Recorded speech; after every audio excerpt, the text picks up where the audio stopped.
Hey everyone, Kimber here from Moksha Yoga and Wellness. Excited for you to turn into another video. Here to chat about Ayurveda and how the holistic lifestyle science from ancient India can help you heal and thrive and be the healthiest person that you know.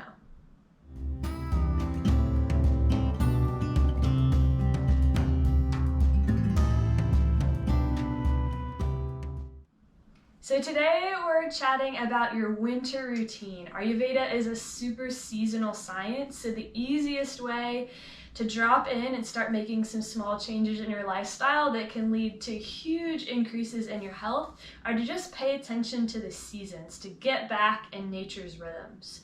So we're deep in winter here in the northern hemisphere, so that means it's cold and windy and dry outside, so we want to balance those qualities with their opposites. So we'll talk about how to do that with food, exercise, sleep, lifestyle, and a few extra bonuses. So starting with food, this is the time of year for those hearty, warm meals. If you're a meat and potatoes kind of person, this is the time of year to do it. Making sure that you're getting enough protein from whatever source that you choose to get your protein, and lots of healthy fats. And above all, making sure that all of your meals are warm. It's not the time of year for ice cream or frozen smoothies or green juices or any of those things we can maybe get away with in the summer. All of your food needs to be warm, so you're not taking away from your digestive fire's ability to digest the food by first having to warm it up. Our digestive fire is actually strongest this time of year, so you can digest some really dense nutrients. So something I love to do this time of year that's really healing is to make some broths, some vegetable broths, some bone broths, some chicken stock. We'll make a whole other video exactly about that, but so nourishing, so healing. It's like my superpower to protect my gut. So the last thing we'll talk about food is having a bigger, heartier breakfast. More so than you may have been used to in summer and fall. Really making sure that you're starting the day with enough fuel to keep you going, to keep you warm. Eating more fats this time of year is a slow burning fuel source, so it keeps you warm, it prevents your moods from going up and down throughout the day, it just keeps you stable as that slow burning source of fuel. And as always with Ayurveda, we're eating as local as we can and as in season as we can. So it's not the time of year to be eating berries, it's the time of year to be eating citrus, because that's what's in season right now. And that same goes for other vegetables as well. So second thing, exercise. So this time of year, there's a lot of Vata dosha going on, and Kapha is slowly starting to creep in. If you don't know what the doshas are, it's like Ayurveda's personality body type test, and I'll link to that video that explains those basic concepts, and you can go check it out for yourself and take the quiz. So lots of Vata dosha, a little bit of Kapha dosha. So we don't want to move in excess, move quickly, or over-exercise, because that could send Vata dosha out of whack. But at the same time, the heavy, slow, steady Kapha definitely needs some movement to keep motivated. So it's worth understanding your own constitution, your own blend of the doshas, to know which way would make more sense for you to balance. And also what part of the world that you live in. If you have a really wet, soggy winter, there's more of a Kapha quality. But if you just have a cold, dry, windy winter, if you're in a place like Chicago, then you have a lot more Vata quality to your winter, so you'll focus balancing on Vata as opposed to Kapha. So, kind of in the middle, if you're not sure what your constitution is or your weather is kind of in between both, some slow, steady movement is great this time of year. It's a wonderful time for weightlifting and strength building, anything that's slow and steadily building. We're still moving the body, we're still tapping into the grounded, steady quality of Kapha, but it's not the time of year to be going to HIIT or Tabata classes or... Seriously?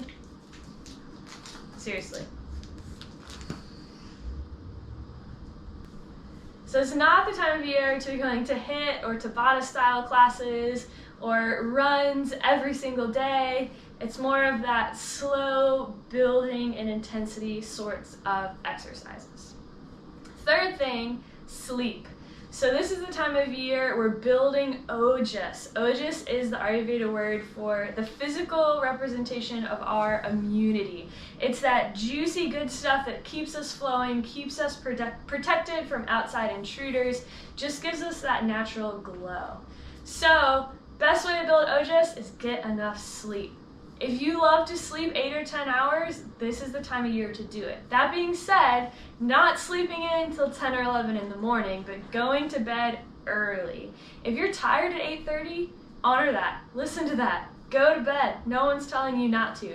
But still trying to have a regular waking time every morning, trying to get up with the sun, especially if you're battling kapha, that getting up early piece will be super important. But rule of thumb, if you're tired at night, go to sleep.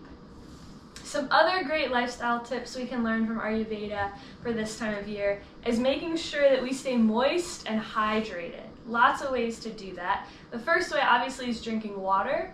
If you don't have a lot of pitta, the fire element in your constitution, you can sip warm water out of a thermos throughout the day. So much more effective at keeping us hydrated than room temperature or cool water. Definitely not the time of year for cool or ice water, for sure.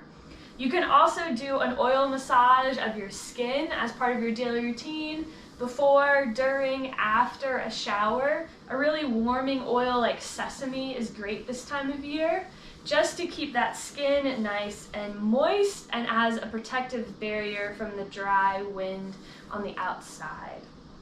Also making sure that we're wearing scarves or hats or covering our neck and our face from that cold wind. You can even take a little oil, just a little tiny little bit into your ears, or maybe even around the inside of your nostrils, just protecting that cold dryness from getting into us. If you've ever been walking on a really windy day and it's almost like your ears start to ache, that's Vata dosha getting in your ears, so a little bit of oil is the perfect remedy. I always get my oils from Banyan Botanicals, but any local health food store, if you're going for sesame oil, we're not going for the toasted sesame that you would cook with, but go to the beauty and the health and wellness side of the grocery store instead of the cooking oil side of the grocery store. Warm baths are also great this time of year. Get in the moisture, get in the warmth. Epsom salt or baking soda can also be nice additions, especially if your muscles are sore and you really want to loosen things up. But all that being said, even though we're trying to stay warm and we're trying to make sure that the cold, dry energy doesn't get into us, we still need to spend time outside. Even though the days are shorter, getting out for little walks, doing your favorite activities outdoors, doing something, still just has a wonderful effect on our mood and our overall well-being and our immunity. If you find it really hard to get outside this time of year, you may consider a vitamin D supplement. Of course, talk to your doctor first, do your research, but can really help, especially if you feel affected by seasonal affective disorder.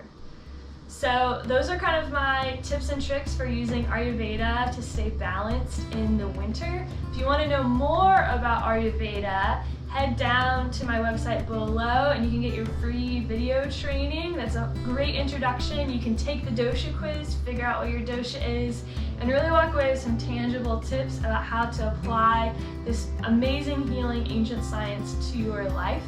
Super great resources there. So let me know what else you'd like to see. Thanks so much for tuning in. I'll talk to y'all next time.